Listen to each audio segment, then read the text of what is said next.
बिस्मिल्लाहिर्रहमानिर्रहीम। अस्सलाम वालेकुम। कैसे हैं इख्लास आप लोग? उम्मीद करती हूँ आप खैर और आफियत से होंगे। अल्लाह ताला आपको अपने हिफ्ज़ व अमान में रखे। बेटे, लास्ट हमारी वीडियो में हम लोगों ने मज़मून किया था एक फ़ुटबॉल मैच का आंखों देखा हाल।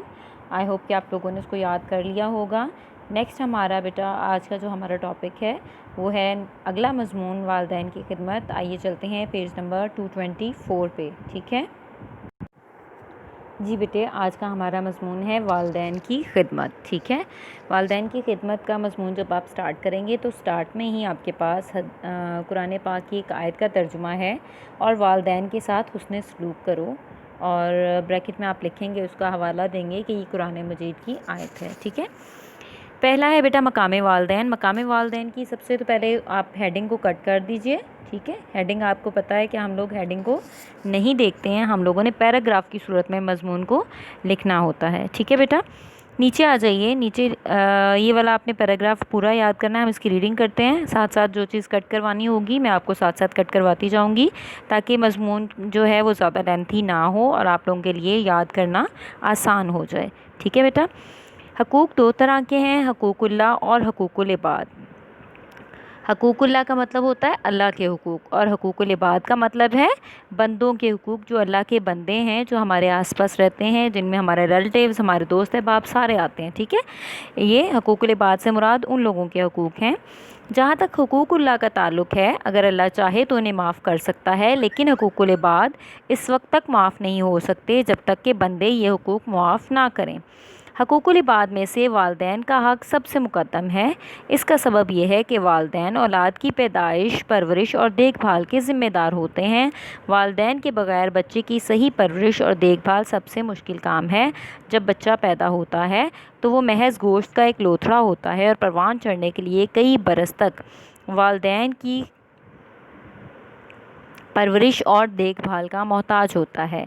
इसलिए वालिदैन का बड़ा मकाम है और इनका दर्जा खुदा के बाद दूसरा है। ठीक है, नीचे बेटा कुरान और हदीस की रोशनी में आया है आपके पास पैराग्राफ। तो इसमें पैराग्राफ में आपने सबसे पहले तो ये हेडिंग कट करनी है, कुरान और हदीस की रोशनी में।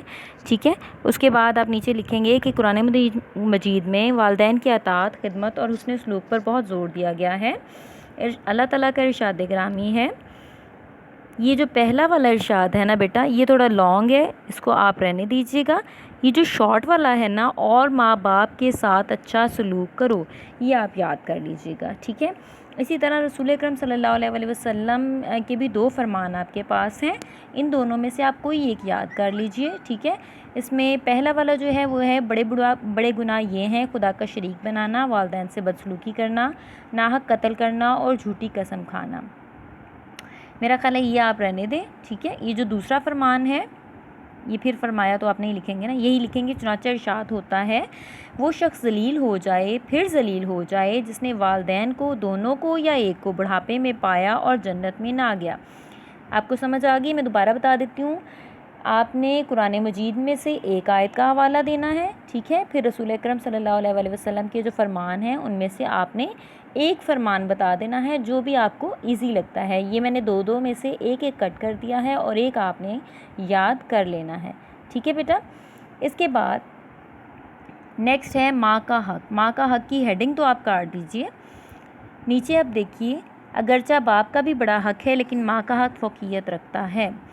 इसको पैराग्राफ को बेटे आप लोग जो है ना ये कट कर दें, इस पूरे पैराग्राफ को। ठीक है, ये नीचे जो वाक़या है ना, इसको आप लोगों ने करना है। ये जो लास्ट लाइन में आपके पास वाक़या आ रहा है कि एक शख्स रसूल अकरम सल्लल्लाहु अलैहि वसल्लम की खिदमत में हाज़िर हुआ और पूछा, या रसूलुल्लाह सल्लल्लाहु अलैहि वसल्लम। ये वाक़या आपने याद करना है, और मेरा ख़्याल है वाक़यात याद करने हमारे लिए बहुत आसान होते हैं। ठीक है, सो इसलिए आपको मेरा ख़्याल है कि मुश्किल पेश नहीं आएगी। नेक्स्ट पेज पे चलते हैं बेटा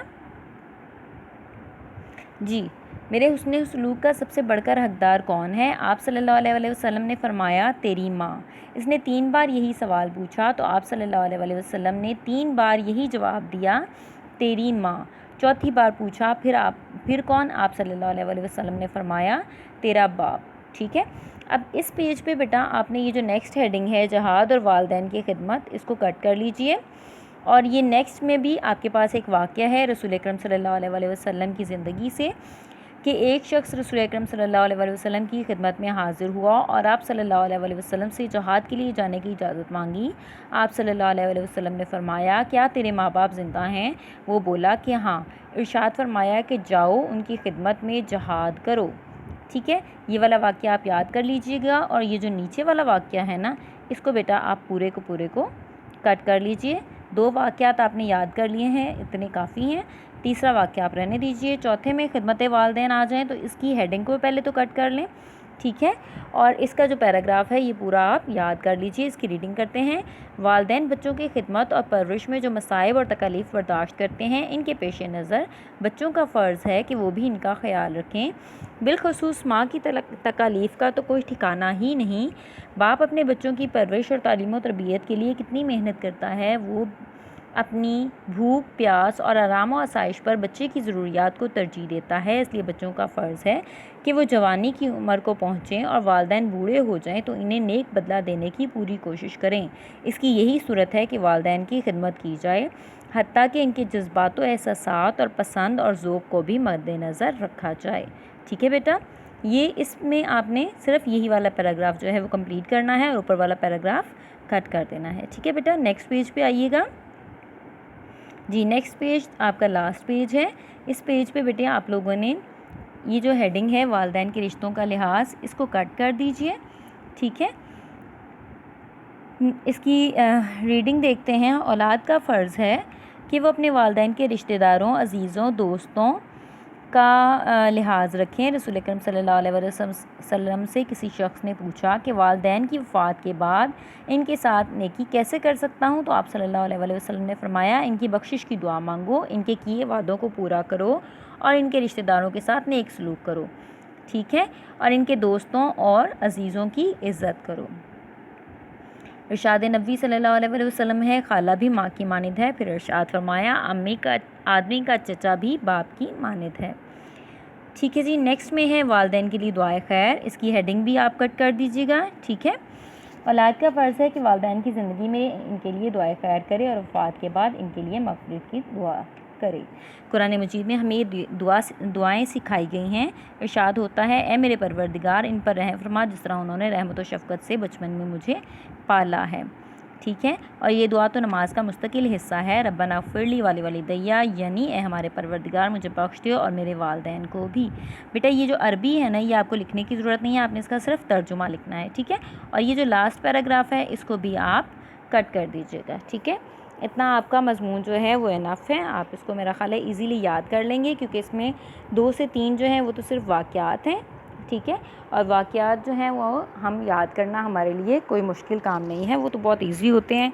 और हमारे नबी की ज़िंदगी के वाक़यात हैं तो ये तो हमारे लिए वैसे भी हम बहुत मोहब्बत से याद करते हैं इनको।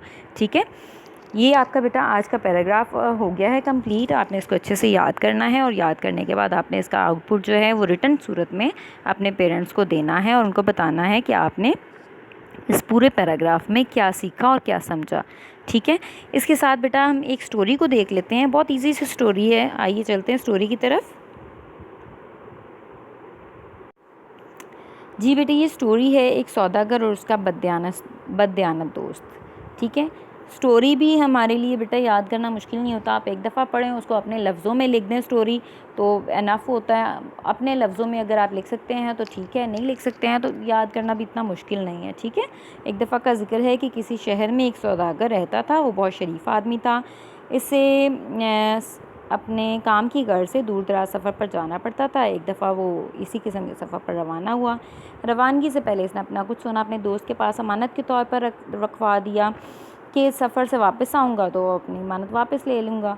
जब वापस आया तो इसने अपने दोस्त से अपनी अमानत तलब की, लेकिन दोस्त की नीयत में फतूर आ गया था। असल में वो सोना हासिल करना चाहता था। चुनांचे उसने झूठ मूठ कह दिया कि तुम्हारा सोना तो चूहे खा गए हैं। ये बात सुनकर बहुत सौदागर हैरान हुआ कि भला चूहे सोना कैसे खा सकते हैं। इसने अपने दोस्त का नुकसान का उसे बहुत दुख हुआ, लेकिन वो खामोश रहा। उसने कोई बात नहीं की, खून के घोंट पी के रह गया। उसने सोचा कि बददियानत दोस्त से किसी न किसी तरह निमटना पड़ेगा। कुछ दिनों बाद सौदागर ने अपने दोस्त को बीवी बच्चों समेत अपने यहाँ दावत पर बुलाया और दावत के दौरान में मेज़बान ने आग बुझाकर अपने मेहमान के नन्हे बच्चे को छुपा दिया। जब मेहमान रुखसत होने लगे तो अपने बच्चे को गायब पाया। बच्चे को तलाश किया गया लेकिन कहीं नहीं मिला। इसने अपने मेज़बान से पूछा, मेरा बच्चा कहाँ है? मेज़बान ने बताया कि अभी अभी मैंने एक चील को आपके बच्चे को उठाए लिए जा रही थी, उसको देखा है। इस पर मेहमान बहुत सटपटाया, बोला, क्या कभी चील भी बच्चे को उठाकर ले जा सकती है? इस पर मेज़बान दोस्त ने कहा कि जिस शहर में चूहे सोना खा सकते हैं, वहाँ चीलें भी बच्चों को उठाकर ले जा सकती हैं। इस पर बदयान दोस्त बहुत शर्मसार हुआ। उसने अपने दोस्त से माफ़ी मांगी और उसका सोना वापस कर दिया। जब बेटा इसका अखलाकी सबक ये है कि जैसा करोगे वैसा भरोगे। ठीक है, यह आपने स्टोरी को एक दफ़ा पढ़ना है और मैं उम्मीद करती हूँ कि ये आप तुमको अच्छे से याद हो जाएगी और आप इसको अपने अल्फाज में भी लिख सकते हैं, एज़ इट इज़ भी लिख सकते हैं, जैसे आपको ईजी लगे। ठीक है बेटा, अपना बहुत ख्याल रखिएगा। अल्लाह ताला आपका हामी और नासिर हो। अल्लाह हाफ़िज़।